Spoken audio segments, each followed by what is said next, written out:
Ma berrit ta' din il-lum, ovvjament inti tmiss xax inti storiku, lettur, ovvjament fotografu, tallem il-fotografija, ġifiri ma nafx ma tamilx. Il-varjetà sabiħa. Il-varjetà sabiħa. U l-varjetà edha kollha f'dan il-ktib mill-isbaħ, ġifiri verament għal biċċa xogħol sabiħa, straight to the point, an autobiography by Kevin Asa. Verament nħdu pjaċir. Naraw ħafna ritratti tijak in action għanna u għek rittat vera sabiħu kol. Fejkin da kont imgezzet. Għax il-5 ta' filgħodu Lake District. Kellek titgezzet. Interessanti ħafna u issa tajtu daqqatajn u għat kon għedin nitkelmu. Varjat ħafna, ġdi xol tal-fotografija ġalek tmisma varjetà ta' jobs. Fil-fat, bekk kif jgħidu l-Ingliżi, I took photography like a duck to water, għalfej. Jiena kont bdejt ġifieri mal-gvern, ġifieri bħala skrivan u da. U dejjem ħassejtni mhux qiegħed posti mill-ewwel. Kont inħobb l-arti. U kont ġa bdejt impinġi anka għan-nies biex forsi taqla xi ħaġa. Mhux hekk? Apparti, però il-pittura u hekk kont dejjem insiba very magħluq ħafna. Għax inti ħafna drabi, waħdek ġo kamra, kanvas qudiemek, irid ikollok il-muża x'hekk m'għandekx ma tpinġi xejn. U ma kontx inħossa, again, ma kontx inħossa tiffittija. Once li bdejna mexjien, eventwalment ħabba twitchi mal-fotografija ġifieri in a roundabout way kont noqgħod nibġbet ir-ritratti bil-kamera ta' missieri u nagħmilhom fi scrapbooks u da u anka projects tal-iskola u badbiha insomma. I started to interest myself ħafna iktar. Biex naqta fil-qasir, eventualment spiċċajt laqt minn mal-gvern, kont ftaħt ħanut part-time biex nara kif immur, ħanaqgħu studio, żgħir, u qatt ma ħares lura. Naħabba l-fatt partikolarment li l-fotografija kif għattin sewwa hija varjata immens. Allura u biex tgħix minna ma tistax tagħmel suġġett wieħed, ma tistax tagħmel portraits biss fl-istudio, trid tagħmel minn kollox. Allura minn hemm bdejt inħabba twiċċi ma' ħafna sitwazzjonijiet, ħafna nies, ħafna xogħol differenti u għalija kien perfetta x'jiena nħobb nagħmel l-affarijiet differenti. Pereżempju laqqas darbtej fil-ġurnata ma nieħu nieħodlok te fil-għodu, mbagħad kafè, mbagħad ħalib, ilma ejwa daqshekk. Titfarri daqshekk. Problematiku. Fil-fatt kif kont inqalleb rajt affarijiet li ma kontx taf kienu xogħolok, pereżempju rajt faċċetta ta' ktieb fuq l-inbit ta' George Michael. Ejja, ta' George ma għamilna tazza u da familjari ħafna miegħu l-ktieb l-inqas kasof zib li ħadtu inti. Ekku hemm il-credit żgħir u imma tifhem, verismu. U apparti li hija ħasra, anke li hemm il-kredit diġà ġri. Imma kif tqalleb f'dan ktieb, tant ħatar affarijiet familjari, u tajt, il-lawa dan int ħattu dan ritratt dan rajtu kemm il-darba dan u hekk dan huwa l-ktieb appuntu li semmejt wajdu moltax. Ovvjament kollega, dinja tal-imbit nafu kemm importanti, u dak ir-ritratt verament jolqot lajn, ħafna jolqot lajn. Fil-fatt fl-istudio dak miġbud. Ekku, għax imbagħad dik sabiħ tal-għandek xogħol fl-istudio mod.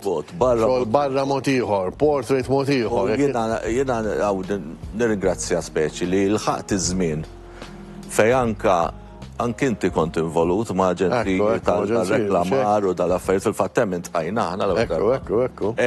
Fuq xogħol kien hawn isu boom biex isir materjal tal-affarijiet u servizzi Maltin dak iż-żmien u insertajt I was well positioned. U għax kont tagħmel xogħol. Kont bil-Malti peress li kont laqt minn mal-gvern u anke kważi missieri ħadha kontri għax qalli int miġnun. Żgur, titla' minn mal-gvern. Kelli naħdem u kont naċċetta kull xogħol, ġifieri nibża mill-loli pereżempju, però kont nimmur fuq il-helikopters u fuq il-cranes tal-Freeport. Għax kont ngħid da xogħli irid nagħmlu m'hemmx tagħmel, ġifieri mwerwer. U x'waslek għal li dan il-punt issa li tajt ħadd tikteb din l-autobiografija tant ritratti ġifieri viżwali. Ftit snin ilu ħadd il-pensjoni insomma for whatever it is għax ma tagħmel l-affarijiet. Imma jinnu pjaċir għax kemm ili li waqaft forsi xogħol kummerċjali u hekk qed nagħmel dawk l-affarijiet li pjaċir. Iktar u iktar. Issa, di kienet daqsxejn f'moħħi jien bniedem meta ikollok ħafna, ġifieri anka databases inżomm, ritratti, pereżempju tara ritratt li niġbed jien jekk ipprintjat fuq wara jkollok id-data kollox. Infissat. Tista' timmaġa, pereżempju reċenti tajt kollezzjoni tiegħi lill-Arkivju Nazzjonali ta' Malta biex igawdih kulħadd eventwalment. Daw xogħol li ġbittom 30-40 sen ilu kelli anka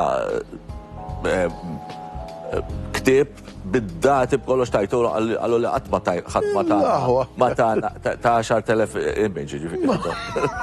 Parti żgħira bil-kollezzjoni. Ġifieri kelli ħafna affarijiet diġà lesti għal ktieb in a way, ġifieri jekk irid infittex ritratt insibu ma Għax ħassibu. għax organizzat u kollox. U kienet ilha frasi li mhux biss biex ngħid il-parti tal-istorja tiegħi, imma xtaqt ukoll li jien bdejt minn mix-xejn jekk ngħid, ġifieri ħadd ma kien fotografu qabli, familja kbira ta' 6 min nies, missieri postman ma kienx hemm. Però konna familja maquda immens. U xtaqt anka li forsi min jaqra l-ktieb u jara kif wasalt jien ħafna taħbit, daqqa problemi l-isfel il-fuq, jispira ruħu wkoll. U għax jiena dem nemmen illi fejn hemm il-volja fejn trid, fejn il-bniedem irid, u lest li jaħdem mhux l-affarijiet ma jaqgħux foġru. U kultant taqla d-daqqiet. Fil-fatt fil-ktieb għalhekk għamiltu straight to the point. L-ewwel ħaġa anke jiena magħruf bħala karattru illi ma tantx naqta' kantunieri. Kemm importanti dik. Sa tant qed naraw xi ritratti naturalment għaddejjin kalendarji li kellna. U fihom għadt li bniedem anke pereżempju ma qatx noqgħod lura minn meta kelli xi problemi fil-ħajja li mort it's all ups and downs. Parti mill-ħajja. Però jekk bniedem irid jasal, jien għadhem hekk ngħid. Tasal. Tistinka u tasal. Tpoġġi rasek hemm naturalment, hawn xi esibizzjoni wkoll. Din oġġett ieħor li veru ġifieri kelli xorti illi bil-fotografija anke meta bdejt nagħllem partikolarment. Kont nagħllem anke postijiet barra minn Malta. Żgur inti dort ħafna, kellek ħafna xogħol. Pereżempju ċina mort darbiet, niġġaġġa exhibitions tal-fotografija, nagħllem bil-interpretu għax ma nafx kelma bil-ġini. Il-Kuwait ukoll, daw qed mill-ewwel kodba li għamilt. Jekk kemm kunu rajnieh dak tip. Żgur, dak kien ipprintjat xi 3 darbiet da skemmar tajjeb. Għax jien ma qatx naqra jiena rajta ma il-CV tiegħek, ġifieri il-bio tiegħek, ġifieri mal-Malta Photographic Society. Fil-fatt l-unika bniedem li kont president tal-GS Association. Ġifieri xogħol barra li kellek, ġifieri. Anka barra, pereżempju dal-poster li qed naraw huwa l-ewwel exhibition waħdi li għamilt. Nitkellmu 1986 kien dak iż-żmien final tal-belt. Ara, 16 Oktober, ġifieri. Hemm xi biċċa xogħol waħda jew xi okkażjoni waħda marbuta mal-fotografija li għalik kienet jew turning point, jew li għalik.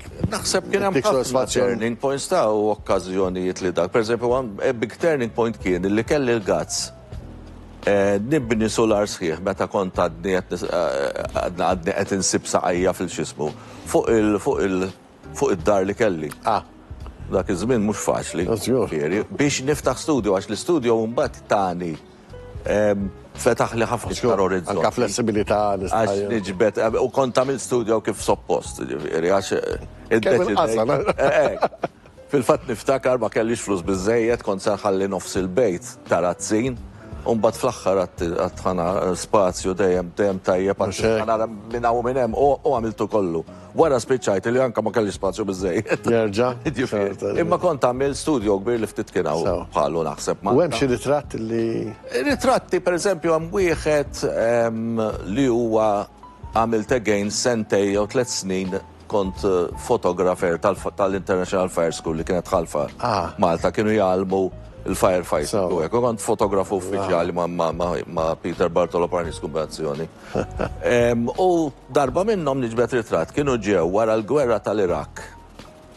Kienu ġew l-Amerikani jittestjaw il-suits ġodda għal-firemen biex jipprovaw jitfu, ma nafx forsi ċertu nist fl-istorja. Wara li spiċċat il-gwerra, Saddam Hussein kien abbat ħafna bjar ta' żgur. Żgur. U kienu dazzjus, kienu partikolarment mamulin għal. Storiku ġifieri wkoll. Storiku dar. U veru, għalija battu tajba, allura sar isu ikoniku miegħi. Sewa. U mbagħad pereżempju l-perjodi li għamilt fiċ-Ċina kienu kbar, kienu tanta Sikur. ħajja differenti. Jiena nħobb kif għatlek nħobb il-varjetà, allura immaġina ma li tinżel postijiet paċ-Ċina, Indi. Mhux hekk. Kollu ġdid. Dawl ġdid, kollu ġdid. U esperjenza oħra kienet meta mort nagħllem il-Kuwait, fotografija. Sintendi għattallem fil-Middle East, nis differenti, soċjetà differenti, ma kienet dik li tisseħ high opener. Mhux hekk nistgħu biex nimmaġinaw għaw volum għaw ħafna. Min irid jaqra. Ġifieri imma huwa voluminus ħafna u biex nikkonkludu f'50 sekondi tgħidli kif ħażilu da issa. Ma nafx, jota ma nafx, issa beħsibni M'għandekx kwiet, Gawdi naqri iktar law, law minħobbu għanom ħafna matul is-sena. Issa naraw, xaħġa nibinta pero nibinta. Mux zamma kwiet li, ma zamma.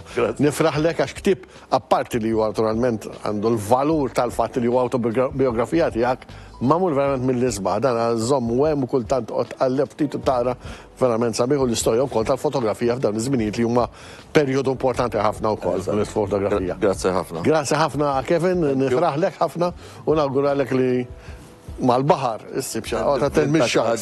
Għota tent minn sharks tal-art. Tal-art, iva, tal-art. Kem fakkarkom fil-Meat Free Week li aktar tal-fotu